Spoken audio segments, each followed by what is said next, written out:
Hello everyone, यहाँ पर latest दो बड़ी अपडेट है। खाली पदों का ब्यौरा है। जैसा कि बेसिस निदेशक सुभाष सिंह के द्वारा 3 जनवरी 2023 को आदेश कर जारी करके मांगा गया था, सभी जिलों से अलग अलग डाटा दिया जाए, कितने पद खाली हैं, कितने स्वीकृत हैं। ये डाटा अभी आया है, उससे आप जान करके हैरान रह जाएंगे कि प्रदेश के अंदर इतने जगह खाली है, फिर भी नई शिक्षक भर्ती क्यों नहीं की जा रही है। वहीं शिक्षा मित्र जब कहते हैं कि हमें शिक्षक छात्र अनुपात में जोड़ा जा रहा है, तो हमारा मानदेय हमें शिक्षकों के बराबर क्यों नहीं दिया जाए। तो ये सारी अपडेट जानने वाले, साथ ही साथ कौन कौन से संगठन है जो 2023 में एक मंच पर नजर आएंगे, किस किस संगठन ने घोषणा की, ये भी यहां पर जानने वाले हैं। वीडियो को लाइक कर दें, अपने साथी शेयर कर दें, जिससे सही और सटीक अपडेट मिलती रहे। सतीश 2.0 पहली बार है, चैनल को सब्सक्राइब भी कर लीजिए।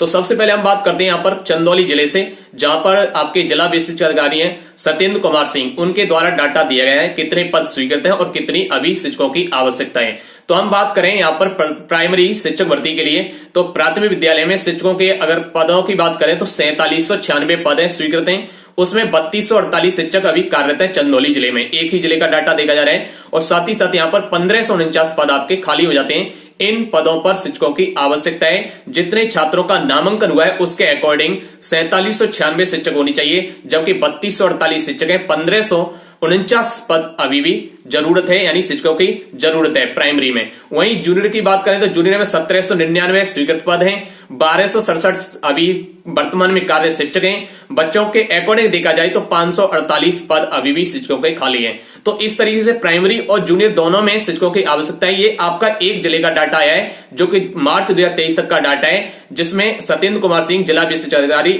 चंदौली से यह डाटा सामने निकल के आया है। अब यहां पर बात की जाती है कि इन पदों पर खाली पदों को क्यों नहीं बजा रहा है नई शिक्षक भर्ती सरकार दे। अगर इसी प्रकार से ये डाटा 75 जिलों का देखा जाए तो 1500 के एवरेज से भी आपका ये डाटा 1.25 लाख से ऊपर निकल जाएगा, जितने पद आपके भरे जा सकते हैं नई शिक्षक भर्ती के माध्यम से। लेकिन जब नई शिक्षक भर्ती की मांग बीएड और बीटीसी अभ्यर्थी, टेट पास अभ्यर्थी करते हैं, तो यहां पर बेसिक मंत्री संदीप जी के द्वारा डाटा दे दिया जाता है कि हमारा शिक्षक छात्र अनुपात 1:26 है, जिसमें शिक्षा मित्रों को भी जोड़ा जाता है और अनुदेशक को भी जोड़ा जाता है। वहीं देखा जाए जब शिक्षा मित्रों को जोड़ा जा रहा है तो शिक्षा मित्र फिर सभी कहते हैं कि हमें जब शिक्षक और छात्र अनुपात में जोड़ करके हमें शिक्षक मान रहे हैं, तो हमें शिक्षक के बराबर वेतन भी दिया जाए। तो उसके बाद सरकार का जवाब आता है, हमने 3500 से बढ़ा करके 10,000 कर दिया है, और आप 40,000 के लेने के योग्य नहीं है, क्योंकि 40,000 देंगे तो आप अयोग्य हैं, और इसलिए आप 10,000 लीजिए, 10,000 में ही आप योग्य हैं। यानी सरकार की रणनीति देखिए, जब टेट पास सेवा मांगते हैं तो उनसे कहा जाता है कि शिक्षकों की जरूरत नहीं है, शिक्षा मित्र शामिल है। शिक्षा मित्र अपना वेतन की मांग करते हैं तो कहते हैं आप अयोग्य हैं, यानी आप 10,000 3500 से 10,000 कर दिया, उसी पे संतुष्ट रहिए, आपके लिए कोई महंगाई नहीं बढ़ी है, नहीं आप शिक्षक हैं। और जब छात्रों की बात आती है तो वहां पर कहते हैं आप शिक्षा मित्र ही शिक्षक हैं।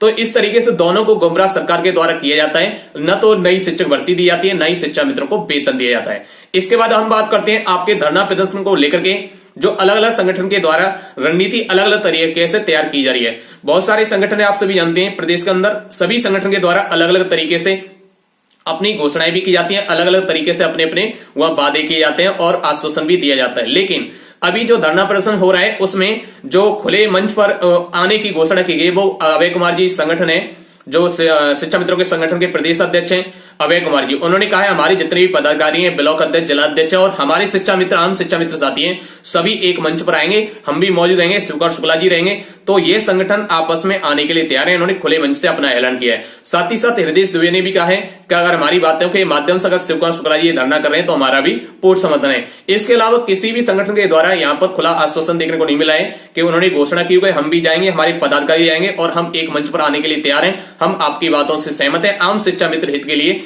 एकजुट होकर एक मंच पर एक ही मांग रखेंगे। ऐसा अन्य संगठन की तरफ से देखने को नहीं मिल रहा है, और कुछ संगठन ऐसे हैं जो कि अपने यहां पर इसका विरोध भी कर रहे हैं कि धरना प्रदर्शन करेंगे तो सरकार खिलाफ हो जाएगी। एक बात बताइए, पिछले 4 साल से कोई धरना प्रदर्शन नहीं किया गया है, 2018 के बाद से 19, 20, 21, 22, क्या 4 साल में सरकार ने आपका 1 रुपया बढ़ाया?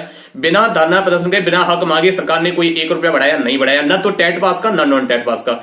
इसलिए यहां पर बिना संघर्ष के बीजेपी सरकार में कुछ मिलने वाला नहीं है। संघर्ष करेंगे तो दोनों उम्मीदें मिल भी सकता है, नहीं भी मिलेगा। अगर आप संघर्ष नहीं करेंगे तो जैसे 6 साल शांति से निकल गए हैं वैसे ही आगे भी निकल जाएंगे। आपकी राय क्या क्या कमेंट बॉक्स में जरूर बताइए। मिलते हैं फिर नई अपडेट के साथ। जय हिंद, जय भारत।